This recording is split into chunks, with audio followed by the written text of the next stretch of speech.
Okay, good morning sa ating lahat.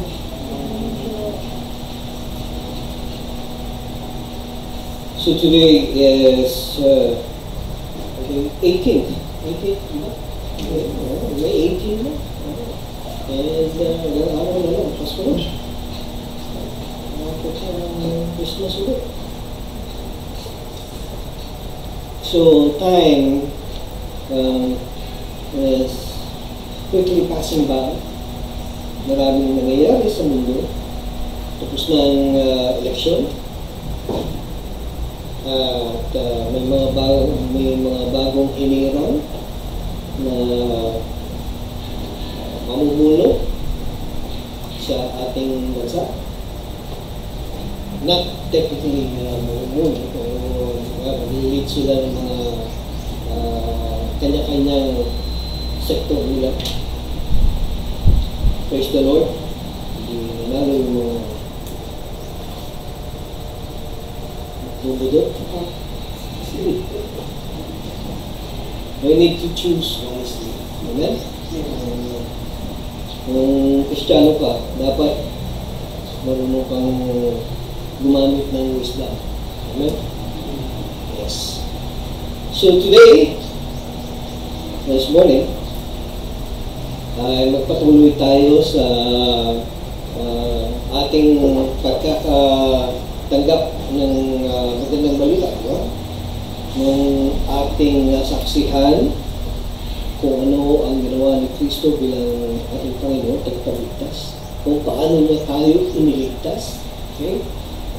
And kung ano ang naging purpose nito, not only for today, for this particular life, okay?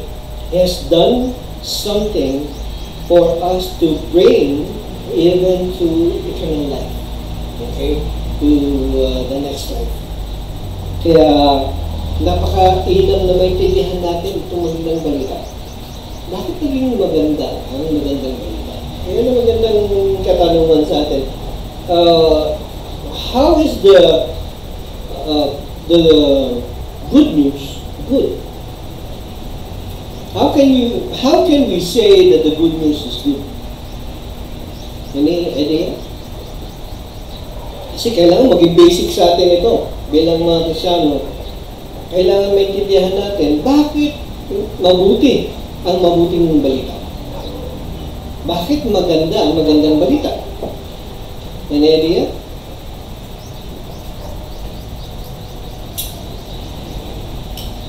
Darating sa iyo one day, may bad news ako sa iyo. May dala-dala siyang bad news sa iyo. Then, all of a sudden, umalis siya. Okay lang mo sa iyo yun. Lalapit siya sa iyo, tapos sabihin niya, may bad news ako sa iyo. Tapos, umalis siya. Anong gagawin mo? Habulin mo. Why? You are interested with the news. Why it is bad. Tama? So, ganun din, I believe, is what will happen when you say, I have good news for you. Then, all of a sudden, biglang umalis yung tao. Umalis siya, ano yung good news? Di ba? You are also interested. But, whether it will be bad or whether it is good, your interest will be awakened. Di ba? Hahabulin at hahabulin mo, gusto mong malaman kung ano yung sinasabing good news. And so, today, I pray that our hearts will be opened, our hearts will be looking now into the Word of God, okay? Not only the eyes, the mortal eyes, okay? I want our hearts to be looking deep into the Word of God today, so that we could be clear onto what the good news is. Okay? Kailangan maging klaro sa atin. So, una sa lahat, nais kong tawagin ang inyong pansin sa Romans chapter 1 verse 16. Bakit ito ang na tugunan o bakit ito nasabi ni Apostol Pablo, itong salitang ito, itong mga katagang ito. Ang sabi niya sa Romans chapter 1 verse 16, "For I am not ashamed of the gospel, for it is the power." So again, he is not ashamed, and why is he saying that it is power? Okay? For it is the power of God for salvation to everyone who believes, to the Jew first and also to the Greek. So itong statement na ito na binitiwan ni Apostol Pablo ay napaka-halaga para sa isang mananampalataya, sapagkat kailangan makita natin mabuti kung bakit itong si Apostol Pablo ay ibulalas niya na hindi siya nahiya. Okay? Sabi niya, "I'm not ashamed of the gospel." Hindi daw siya nahiya. Saan? Saan? Hindi siya nahihiya sa gospel. And the gospel means the good news. Di ba? Ang magandang balita. So, ibig sabihin, meron siyang nalalaman. Okay? Meron siyang nalalaman na hindi niya kinahihiya. Tama? Okay? So, yun ang ibig sabihin. Ito yung binulalas niya. For it is the power of God for the salvation of everyone who believes. So it is power, may kapangyarihan. Okay? May kapangyarihan ng Diyos sa what is salvation in Tagalog? Kaligtasan. So maraming mga binanggit na ngayon ang Apostol Pablo patungkol sa isang bagay sa magandang balita. Okay? Kaya kailangan natin tunghayan, mga kapatid, kung ano yung tangan-tangan natin. It is us right now. Tayong nandito sa kasalukuyan na tumanggap itong magandang balita.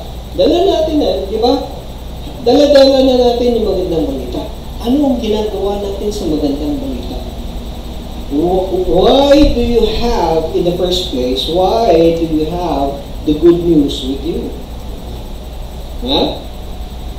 Do you have any idea why the good news is with you?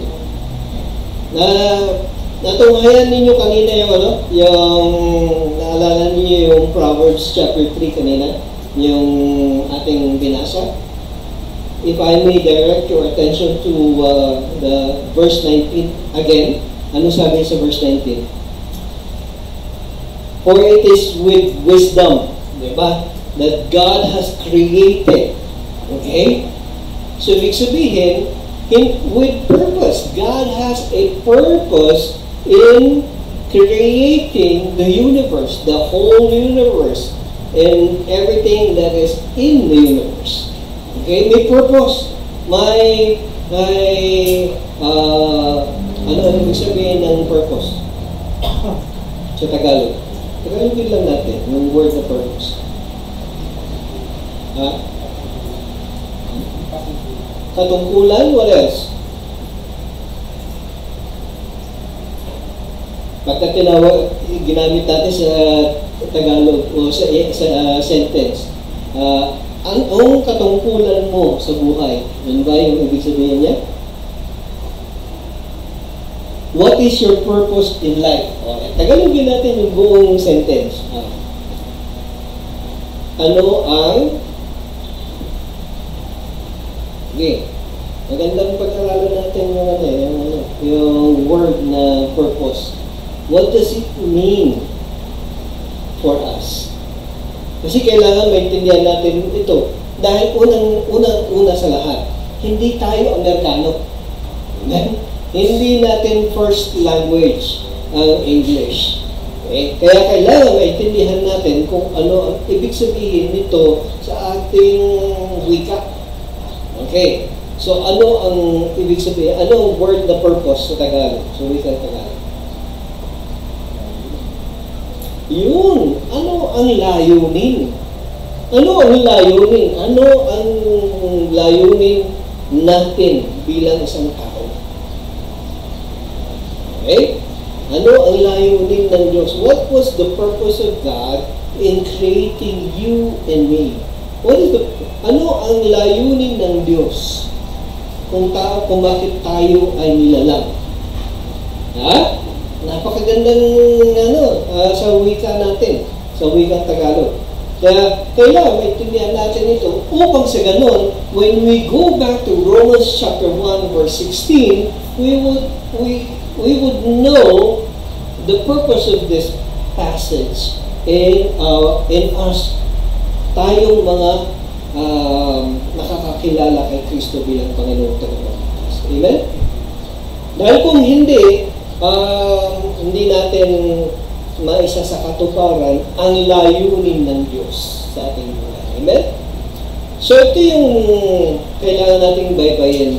Niniwala naman ako ngayon sa ating panahon, okay? Napakaganda ng technology natin, di ba?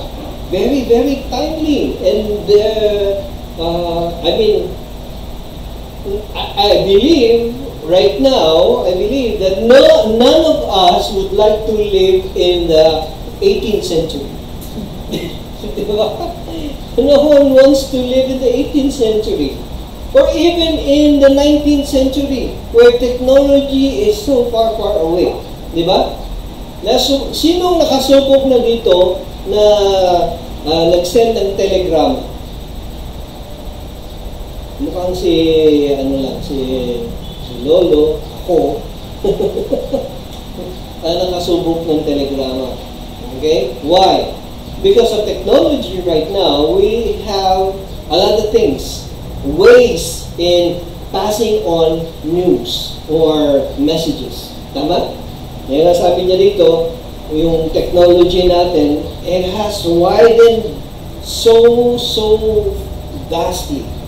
Okay? Yung scope niya, madali na siyang i-access yung technology natin ngayon Okay? At a click of a button, sabi niya ganyan, or the mere sound of a man's voice. Talagang na-amaze ako nung minsan, nung bago yung TV sa bahay.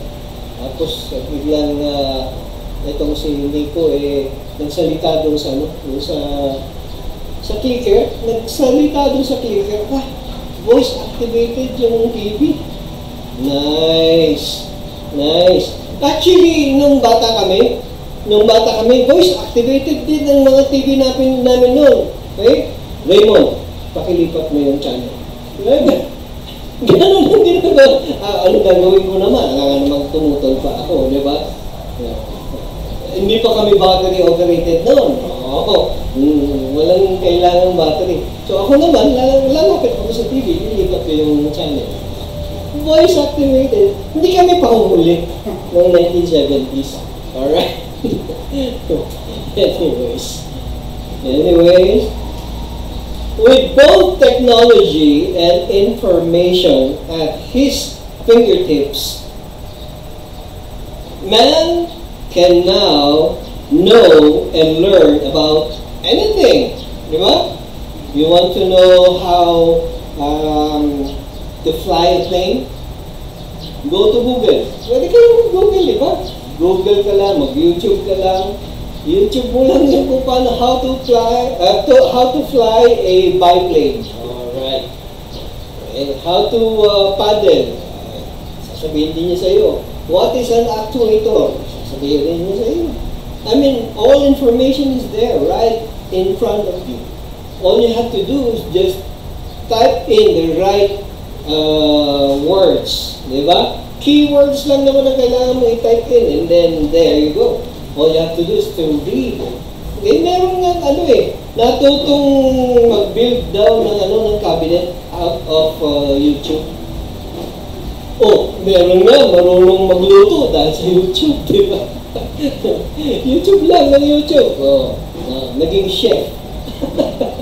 Yun ang pinakamalupit. Naging chef siya dahil ng YouTube. Nice. Ang problema, walang certificate ng YouTube. Kaya gumraduate ka ng walang certification. Yun ang malupit doon. So this is the best time for, we need to take this opportunity. This is very, very, very true. This is the best time for any faithful Christian to share God's Word. Diba? Kasi, ang information, ang technology is really very accessible na. Madali na natin gamitin. Okay? And mind you, we've been faithfully, Dave has been faithfully uploading the messages every Sunday sa YouTube, right? YouTube, nung una sa Facebook. Okay? But if given opportunity with technology that we have, why not? Bakit hindi natin pwedeng i-upload, di ba? Okay? For the purpose of what? What is the purpose? Okay, sige, balikan natin si Dave. Bakit mo ina-upload yung message? Wala, sabi lang ninyo eh. Patay. Dahil sabi ni Pastor. Dahil kung hindi niya i-upload, pagagalitan ko siya. Ganun ba yun? So what's the purpose? What's the purpose? Why are you uploading the message? Para marami makapagod. Yun ang pinaka-purpose natin. The main purpose natin is that many would hear and watch how this message is being sent out. Okay? We want to reach out to many people as possible. Kung sino man na makabasa nito, makapanood nito, makadinig nito, I pray, it's really my prayer that hearts will be softened. Hearts will be able to open up and receive Christ as Lord and Savior. Yan yung pinaka-main purpose natin. Hindi para sumikat si Pastor Leon. Hindi para sumikat si magkaroon ng maraming followers si Pastor Jason. Hindi yun ang purpose natin. Ang purpose natin is for us to share the gospel. To share the gospel. Kaya kailangan maging intentional. That is why we are very intentional, right? We are very intentional in uploading this message. So later on, yung mga hindi naka-attend ng Sunday service, why? Why? Hindi naman umulan. Malinaw ang hindi naman sa nanunumbat ako mga kapatid. Okay. Hindi ako nanunumbat mga kapatid, but given the opportunity, if you have the opportunity and the means, come sit with us and let us listen to God's Word. But, again, if wala tayong magawa at meron kayong problema, di ba? May problema sa family, may sakit sa family, or talagang kinapos talaga ng, you have a lot of things. 1,001 reasons not to come to church. I pray that this message, once uploaded, you will have the time to watch this. Amen? Again, time. Okay? So, mahirap na naman talakayin. Baka sabihin naman, Pastor, wala akong time eh. Wow, really? Kasalanan pa talaga ni Lord. 24 hours na nga yung binigay sa atin na kinapos na pa din sa time. Okay. So, you need to deal on something. Okay? You have to deal with yourself. So again, but the tragedy, this is the sad part. This is truly the sad part. The tragedy of today's technology, okay, is the blinding lights of entertainment. Yeah? Yeah? We are so entertained, lalo na pagka may inaabangan tayong trailer na isang bagong pelikula. Ha? Anong nauna natin ginagawa? Nanonood na tayo ng trailer. Instead of us searching for that specific new uploaded message for today's Sunday message, wala. Iba yung sinesearch natin. Okay. Lalong-lalo na pagka, ano kaya in-upload ay, may kumaring ganito. Si paring ganito, may nag-upload na naman siya ng ganito. Na-upload natin mga TikTok. Ayan. Okay. Hanggang sa makikita natin, tayo na mismo ay nagti-TikTok. Okay. Kahit nagbubuhoy-buhoy na yung mga paa natin, sige, makuha lang natin yung dance step. Pero hindi tayo seryoso sa salita ng Panginoon. Nakakalungkot, di ba? Cute tignan. Cute tignan. Di ba? Ang lalaki nilang mga damulag na sayaw ng sayaw, sinusundan nila yung TikTok. Okay? Cute. Ang cute ang itsura nila. Pero, nakakalungkot. Bakit? Cute yung isa at the same time, nakaka-low cute. Nakaka-low cute. Bakit? Nakakalungkot. Bakit? Inuna nila yung TikTok bago ang salita ng Panginoon. Or, the worst is, hindi talaga tinignan yung salita ng Panginoon. Hindi talaga tinunghayan ang message this morning. Then, come Monday, diba? Ilang oras na lang, Monday na ulit, diba? Monday, wala na, hectic na tayo. Na hindi na natin matunghayan ang salita ng Panginoon. Hindi na natin matunghayan ang devotion natin, ang pray. And so it's so redundant. Okay? Very, very, very redundant. And then we are so immersed in our daily lives na nakakalimutan na natin kung ano ibig sabihin ng maganda. Okay? Almost everyone is enticed. It is true. Almost everyone is enticed and mesmerized by too much entertainment, and our focus is redirected elsewhere. Actually, God has allowed, it is my understanding, it is my belief that God has allowed the technology, whatever program or system that you have right now on your computer, I believe in my heart that God has allowed it to happen. But God has allowed YouTube, God has allowed Facebook, God has allowed everything else at your disposal for the advancement of God's kingdom. God has allowed it. Pero ang problema, habang kumikilos ang Diyos para maipahayag ang magandang balita, kumikilos din ang demonyo. Yes? Yes? Yes? Kumikilos din ang demonyo. And he comes to each and every one of us and to entice us, to mesmerize us of what we see on our technology. Okay? Kaya, kuminsan, extremes. Meron yung, like for example, for me, I try my best to make use of technology. Like for example, Facebook. Okay? Like, I try my best to upload, post, a daily devotion, okay? Hindi para ipakita sa inyo na nag-devotion ako, okay? Para i-share ko sa inyo kung ano yung naging devotion ko, kung ano yung binanggit sa akin, sinabi sa akin ng Panginoon on that particular day. Okay? Gusto ko i-share sa inyo. Baka kasi itong salita ng Diyos sa akin in this particular passage can help you also through the day. Okay, yun yung purpose ng uploading ko. Hindi para ipakita sa inyo na nag-devotion, si Pastor nag-devotion, ikaw hindi. Hindi ganoon. Hindi yun ang purpose ko. Ang purpose ko,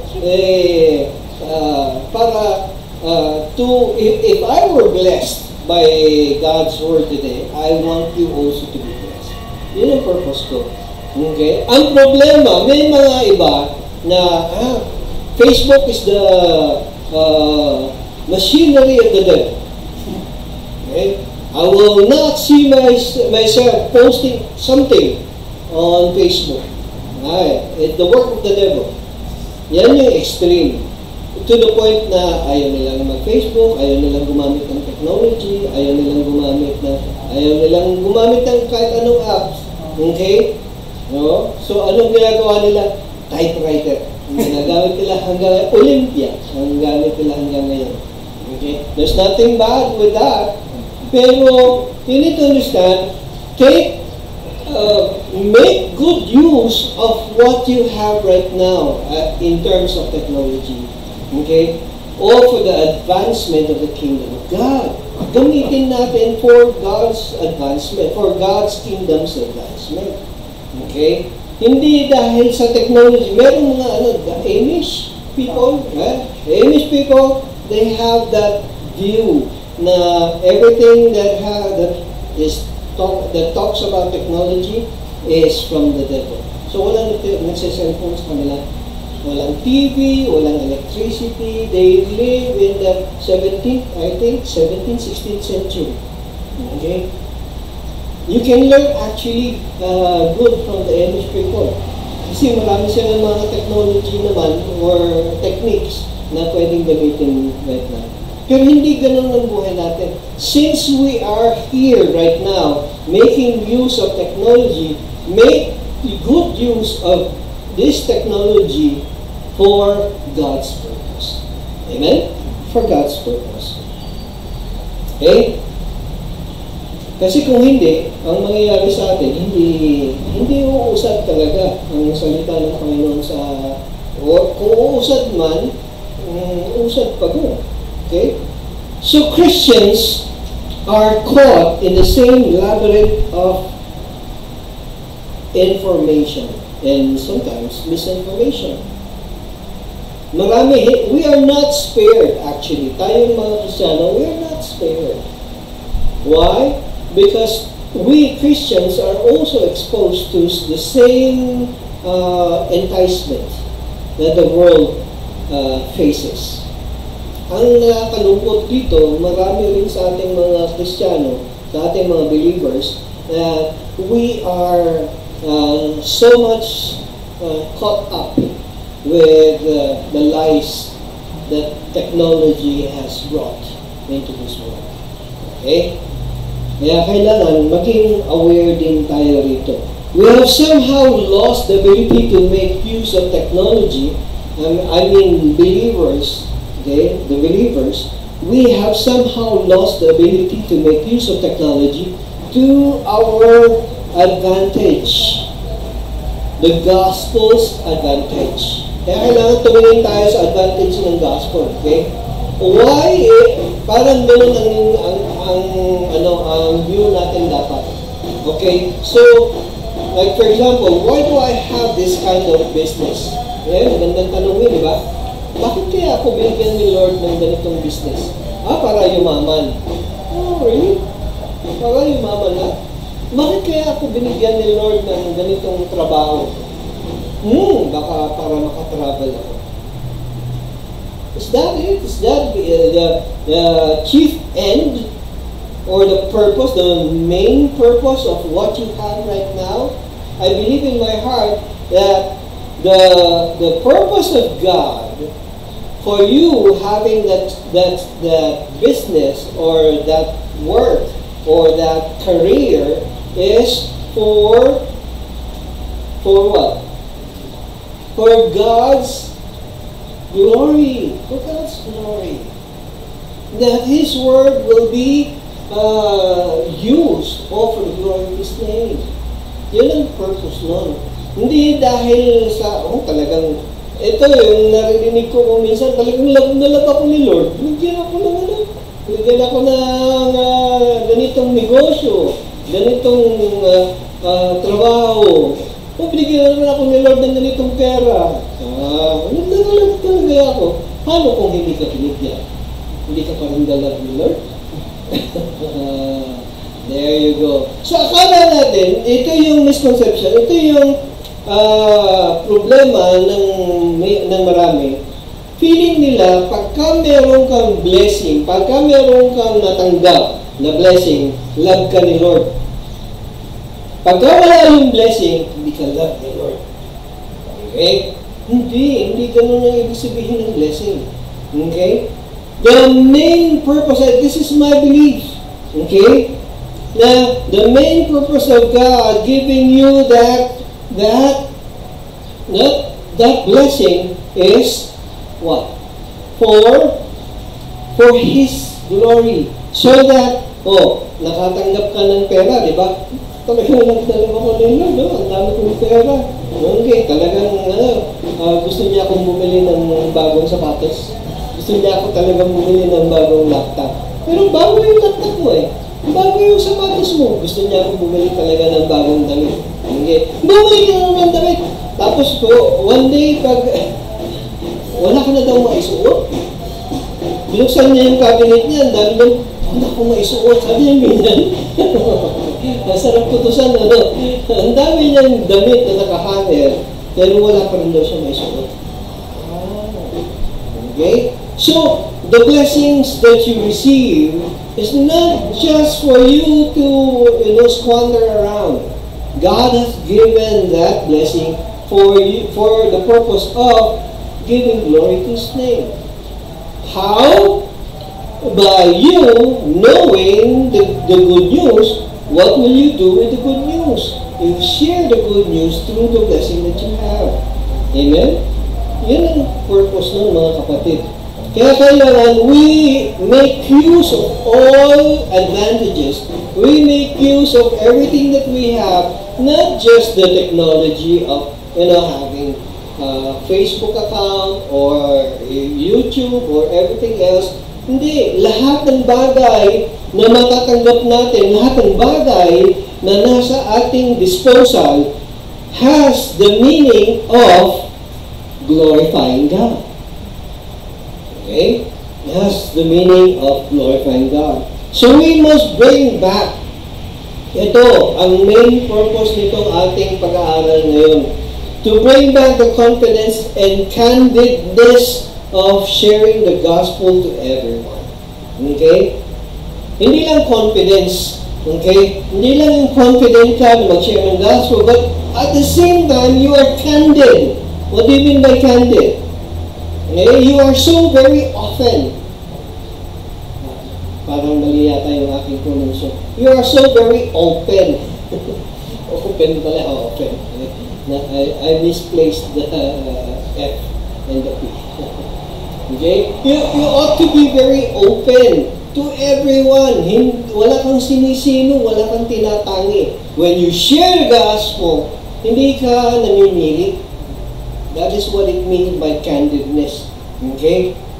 Hindi dahil sa, pari yan, hindi niya, nahiya na akong mag-share ng gospel. You need to share the gospel still. Okay? Kaya mo bang mag-share ng gospel doon sa pari? Kaya mo bang mag-share ng gospel doon sa madre? Kaya mo bang mag-share ng gospel sa taong mga nakakasalamuha mo? You need to understand that not everyone who stands behind the pulpit knows the Word of God. Yun ang yun yung nakalungkot dito, di ba? Hindi lahat. Kasi you need to understand, merong pulpito. Okay? The purpose of the pulpit is for the sharing of the gospel, the good news. Okay? So not everyone who stands behind the pulpit knows the good news. Baka itong taong ito na nakaabito, hindi niya alam kung anong ibig sabihin ng magandang balita. Yes, they know how to do the liturgy. Yes, they know how to conduct the Catholic Mass, but maybe, just maybe, they don't know what the good news is. Kaya maraming nalilihis tayong mga kapatid na mga Katoliko dahil hindi nila alam kung ano ang magandang balita. You, right now, you who sits here and listens to the gospel, you now have in your power to share the true gospel of Jesus Christ. Never neglect this. Never neglect this to share the good news to everyone. Given the opportunity, share natin. Amen? Given the opportunity, let us share this to everyone. We need to go back to being a dynamic witness of the Master's directive and fulfill the Great Commission. Sige nga, saan natin matatagpuan yung Great Commission? Matthew chapter 28. Pakiitin na natin. Let's go back to Matthew chapter 28. Tignan natin. Without looking at the screen. Hindi ko actually nilagay dyan. I want us to search Matthew chapter 28 verses 19 and 20. What does it say? Anong sinabi niya dyan? Yung unang makatagpo, pakibasa. Therefore, go and make disciples of all nations, baptizing them in the name of the Father, and the Son, and the Holy Spirit, and teaching them to obey everything I have commanded you. And surely I am with you always to the very end of the world. It is my belief that God, understands that you already have the confidence and the candidness in you. Now, when you go out there and share the gospel, you will have the confidence of sharing it because you understand it. And you have the candidness to share it to everyone because you know that everyone needs the good news. Tama? Yun yung kailangan tangan-tangan natin. Yun talaga yung kailangan naintindihan natin na dala-dala natin. So why dynamic witness? Okay, why dynamic witness? Ano ibig sabihin ng dynamic witness? A dynamic witness, it is who you and me is. Okay? Ito yung dapat na tugon sa atin. Okay? Dynamic, we ought to be a dynamic witness. Paano maging dynamic witness? Encouraged by the Word. We ought to be encouraged by the Word. Okay? Ibig sabihin, dala-dala natin at lagi natin tinutunghayan ng magandang balita. Okay? Kasi ito yung panggagalingan ng magandang balita, di ba? The Word of God. Okay, hindi naman pwedeng manggaling ang salita ng Panginoon sa sinabi kasi ni Pastor eh. Hindi. Huwag ganun. Oo, nasabi ni Pastor, pero baka naman yung sinabi ni Pastor, galing sa salita ng Diyos mismo. Di ba? Pero, never do that. Kasi sabi ni Pastor eh, huwag natin gawin yung ganon. Kailangan sabihin natin, it has something to do, or it comes directly from the Word of God. Yun ang dapat. Okay? Kaya yung encouragement natin comes from the Word of God, not from the pastor, not from the priest, not from the minister. It has to come from the Word of God. Okay? Ano sabi niya sa Psalm 119? Your Word is lamp to my feet and light to my path. Okay? It is not the word of the pastor. That is your light and lamp. Okay? But it is the Word of God. So yung encouragement natin, yung pinagkukunan natin, yung pinagsasalukan natin ng buhay natin is coming from Him directly, from the Word of God. Okay? Yun ang dapat. Hindi kung sino yung nagsalita sa harapan. Okay? Hindi ko naman sinasabi, okay, listen here, hindi ko naman sinasabi na huwag kayong maniwala sa sinasabi ni Pastor. Okay? Ang sinasabi ko lang sa inyo mga kapatid, kaya bigyan natin ng pansin ang salita ng Panginoon. Amen? In Joshua chapter 1 verse 8, this is a beautiful passage. Sabi niya dito, this book, what book? The Word of God. This book of the law shall not depart from your mouth, but you shall meditate on it day and night, so that you may be careful to do according to all that is written in it. To all, not partial, di ba? Hindi niya sinasabi na partial lang yung pagtutunan natin ng pansin. But The apostle, Joshua, in Joshua chapter 1, verse 8, it says that we look into the Word of God in its entirety. Okay? Yung kabuuan. For then you will make your way prosperous and then you will have success. Okay? Now, if you want to be successful, you want to be prosperous, unahin muna natin salita ng Panginoon. Bakit? May kaliwanagan ng isipan kasi ang idudulot ng salita ng Panginoon. Okay. Alam niyo yung mga hindi successful na tao sa mundo? Ano ang isang common sa kanila, yung mga hindi successful sa mundo? They are confused. Di ba? They are confused. They are misinformed. Okay? You want the right information, you want to be right in your mind, go back to the Word of God. Be led by the Word of God. Okay?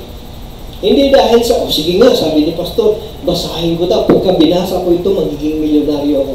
Hindi ganon. Hindi ganon. Magiging matuwid kasi yung buhay mo eh.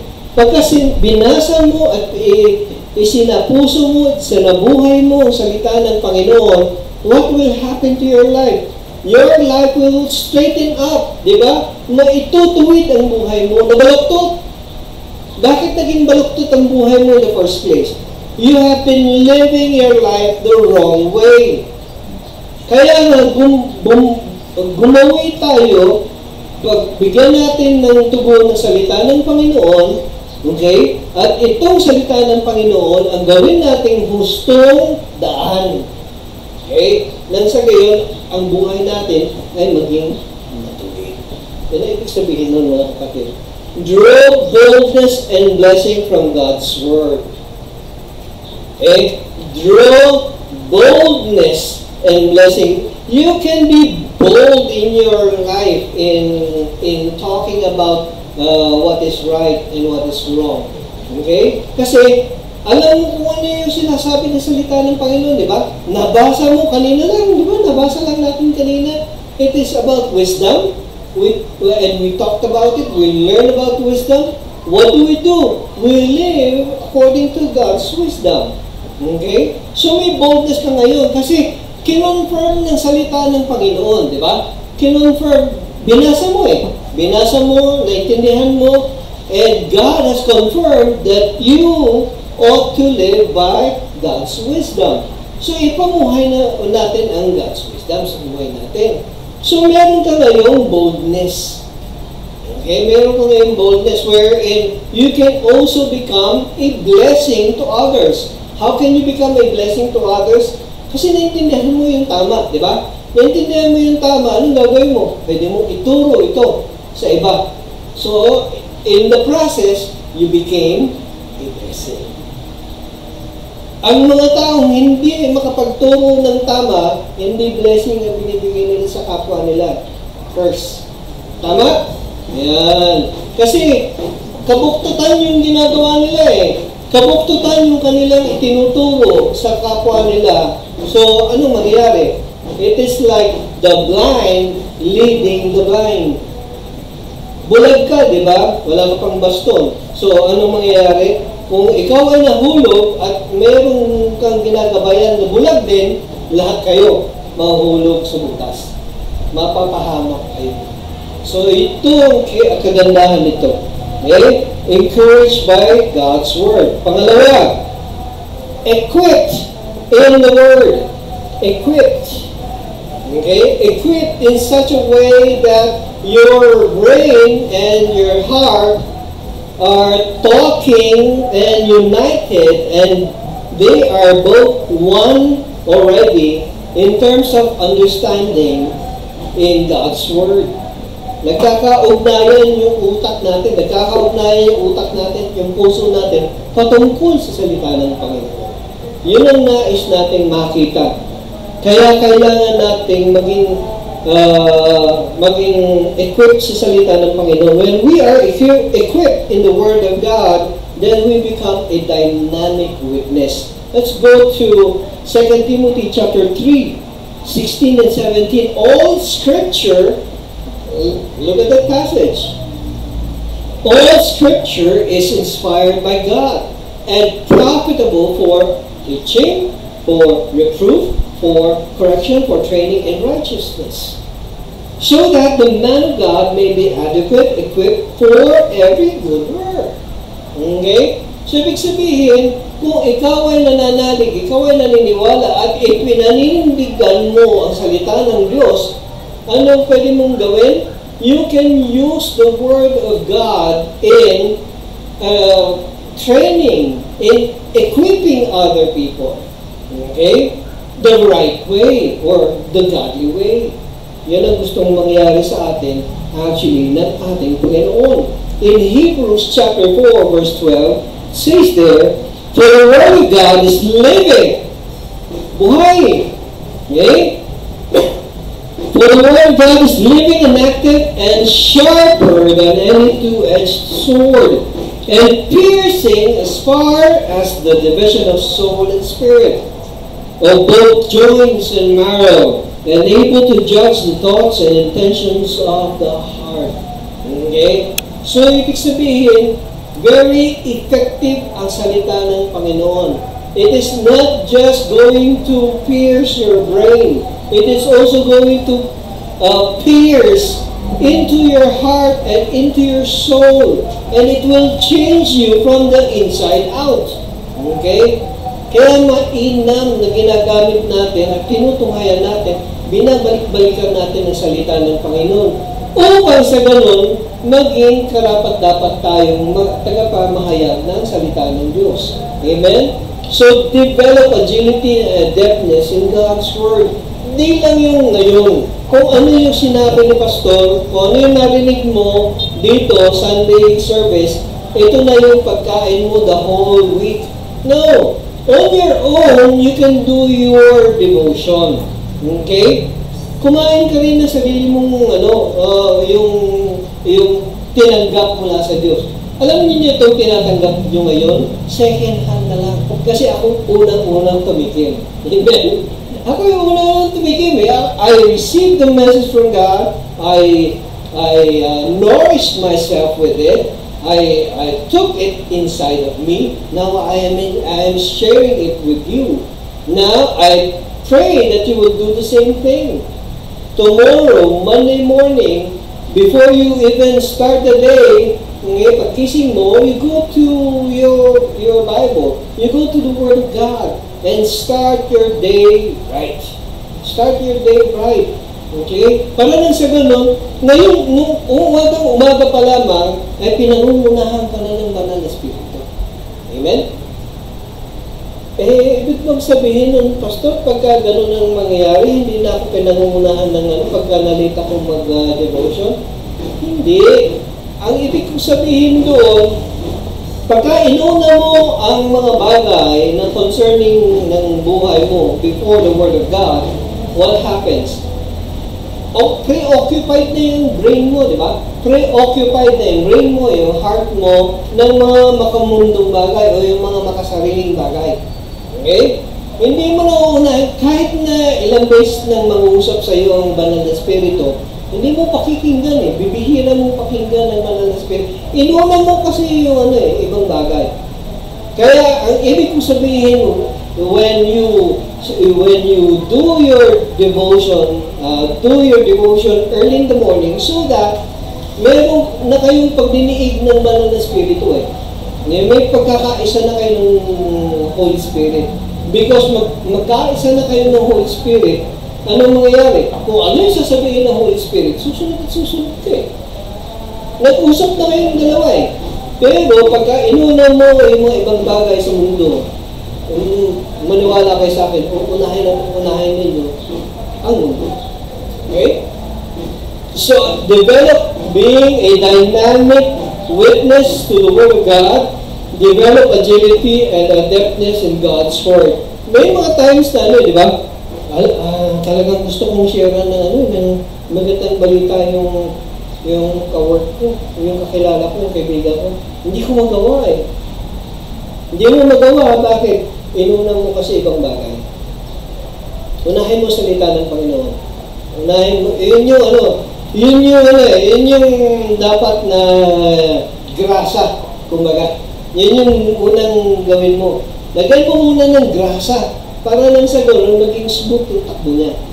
Okay? Pero dahil sa atat ka ng mamit ang buong mundo, okay? Imbes na ang Panginoon unahin mo, anong ginawa mo? Inuna mo ang mundo. Okay? So, hindi na magiging smooth sailing. You go first to the Word of God. Be adept.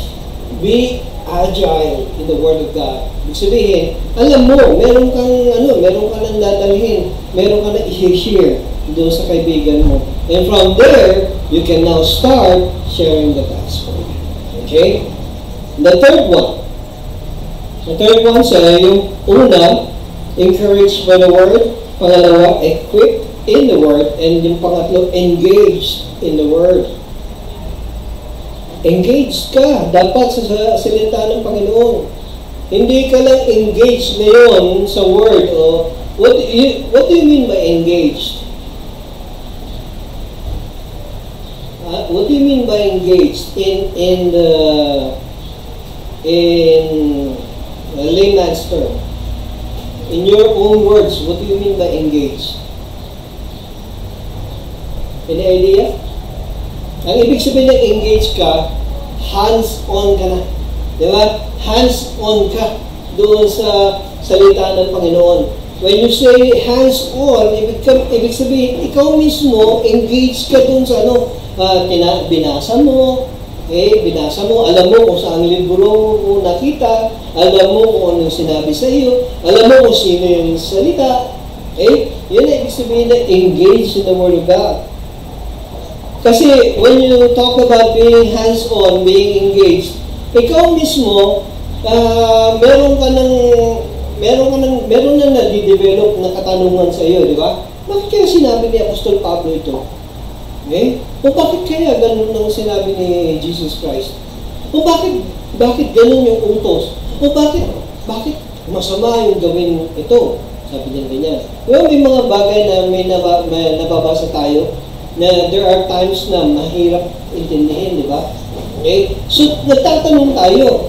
And when you start asking questions, listen here. When you start asking questions, that means your brain is now engaging the Word of God. And yun ang gustong mangyari ng Panginoon sa atin. Yung engagement natin, yung pakikinig natin sa salita ng Panginoon, yung pakikipag-usap natin sa Kanya. Lord, what do you mean by this? What do you mean by this? Ang gandang tanong, di ba? And then now, later on, you find yourself, talking to God. You're not just talking to God, you are conversing with God. When you say conversing, what happens? What happens when conversation is taking place? Two-way process. Ibig sabihin, ikaw mismo nakakatanggap ka na ng message kay God. Diba? Hindi naman sa, nag-uusap sila sa kwarto, lakas ng boses ni God. Hindi ganun yun. Ito ang ibig sabihin. Hindi ganun. It's not, hindi mo naririnig talaga. But you hear the Word of God from the Word of God. Nagkakaroon kayo ng understanding ng dalawa, di ba? Nagkakaroon ng liwanag sa isipan mo.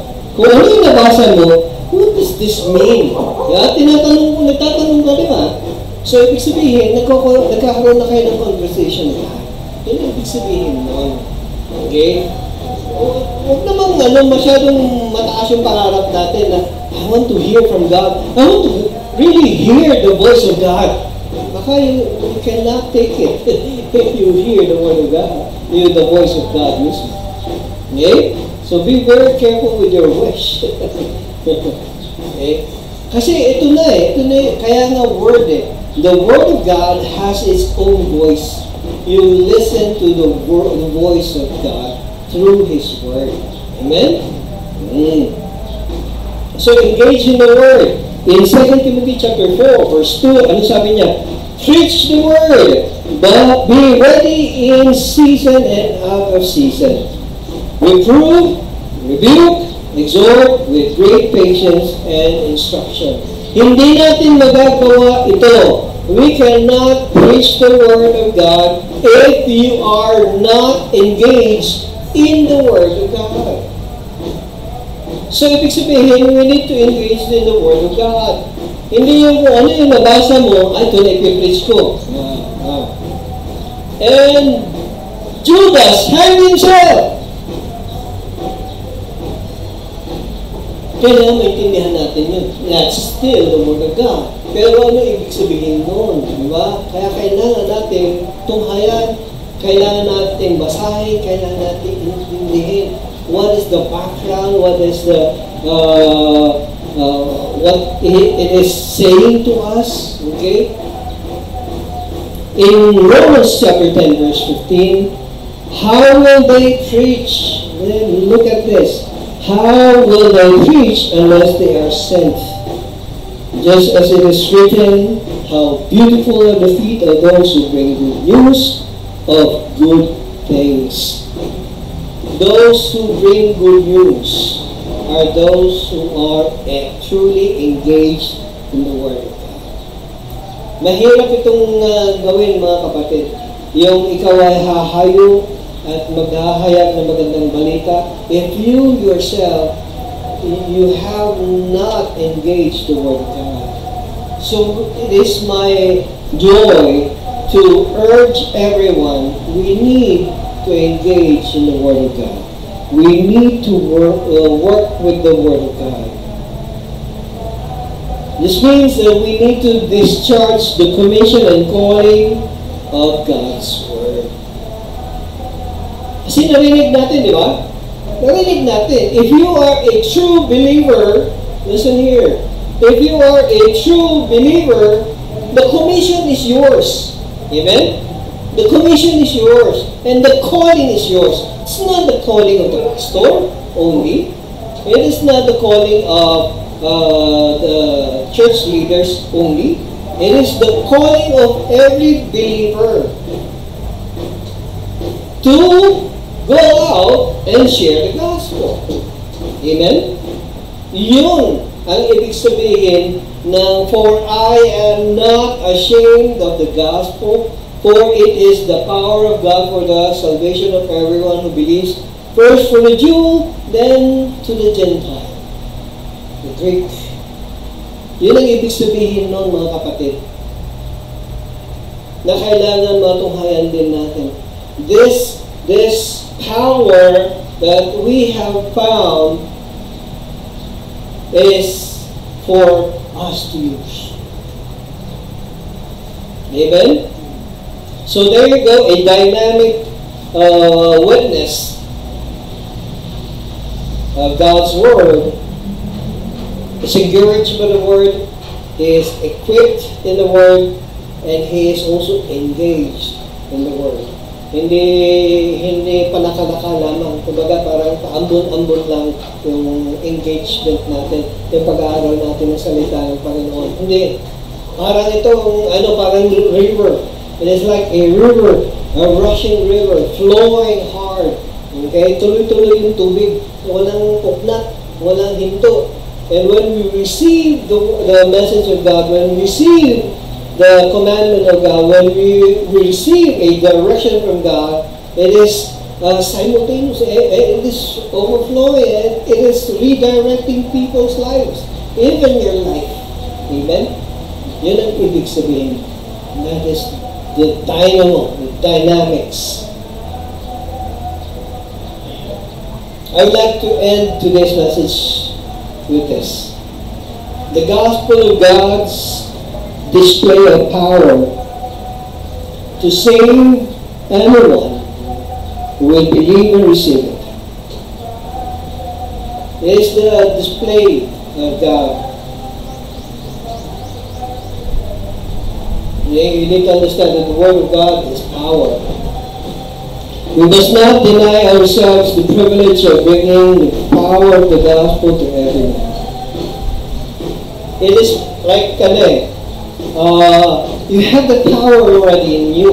Okay? You have already the power in your hands. You have the ability.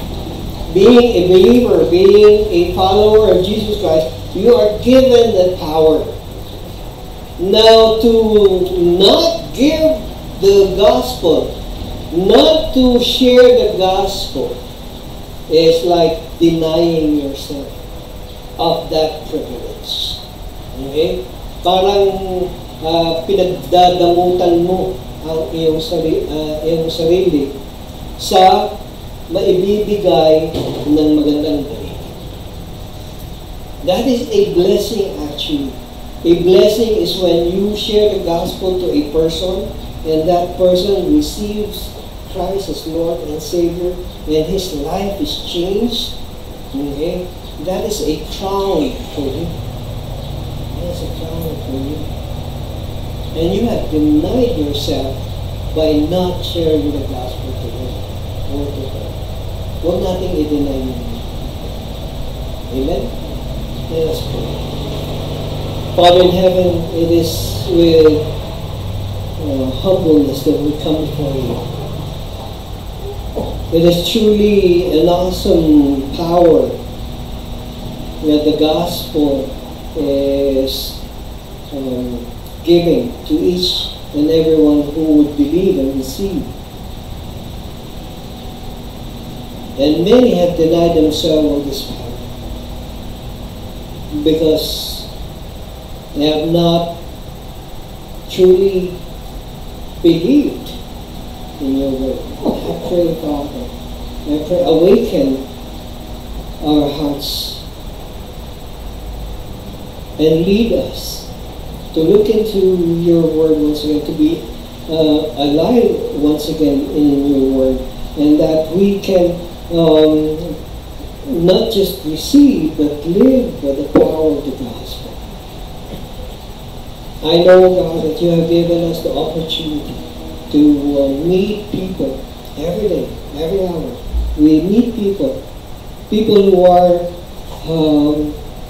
hungry for your word, people who have not yet received Christ as Lord and Savior. And now I pray, because of this challenge and because of this belief that we have right now in us, I pray that with great joy and satisfaction we can go to our friends, our neighbors, our relatives, and we can share the gospel with Jesus Christ. We thank you, Father, for this morning's message. Let your name be praised, Lord. This is my prayer in Jesus' name. Amen. Amen. And God bless us all.